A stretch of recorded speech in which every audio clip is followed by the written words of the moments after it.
Most law students study for the bar exam. Maureen Richards, she was studying how to get away with murdering her husband of 27 years. And honestly, she's probably the worst student in history. This is Jeremy. He was a geologist, a quiet, kind-hearted guy who spent his life traveling the world for gold and diamond mining. He was in his late 30s, working a contract in Mali, West Africa, when he met 23-year-old Maureen. Maureen already had a daughter from a previous relationship, but Jeremy didn't care. He fell for her, married her, and legally took her daughter on as his own. He paid for the girls' private school fees, supported them through every career move, and basically gave them a life they wouldn't have had otherwise. For 27 years, they were a global couple, moving wherever the mining industry sent Jeremy, until they finally settled down in Canterbury, UK.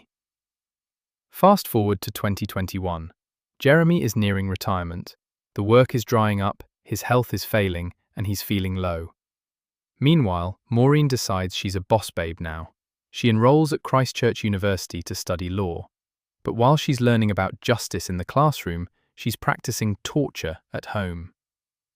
The couple moves into a HMO on St. Martin's Road, and that's when the mask completely slips. This wasn't a crime of passion. This was a campaign. Other tenants in the building started reporting sounds of heavy objects hitting flesh. But here's the crazy part. Maureen was actually filming herself doing it. Police later found videos on her phone where she's mocking Jeremy, beating him, and explicitly telling him, "I'm going to kill you." Jeremy was seen at a local pub in May 2024 with a black eye and bruised ears. When people asked what happened, he'd just say, "Maureen was in a bad mood." If you ask me, a bad mood is when you run out of milk. In early June, Jeremy actually gets the courage to move out. He stays in a flat nearby for a few days, but then, for some reason, he goes back. On June 9th, Maureen decides she's done with the videos. She grabs a knife and stabs Jeremy 5 times in the chest. 2 of those stabs went straight through his heart. She didn't call 999. She didn't panic. She just stuffed his body into a cupboard in her bedroom and went about her day. Now Maureen has to explain why Jeremy is gone. For the next 2 weeks, she texts their daughter, who was in Kenya at the time, from Jeremy's phone. For simplicity, let's call the daughter Kenya. The messages gave status updates, including one claiming Jeremy had successfully made it to Jeddah, Saudi Arabia, for a new geology contract. Maureen then informs Kenya that Jeremy had taken his own life in Jeddah. Kenya was already suspicious because Maureen is a terrible writer. She could see all the signs that the texts supposedly coming from her dad had not been written by him. Kenya texts back saying, "Mum said you're unalive and you unalived yourself. So I don't know if this is really you or just her having taken over your phone again." Jeremy's body stayed in that cupboard for days. June 2024 was warm. Decomposition set in fast.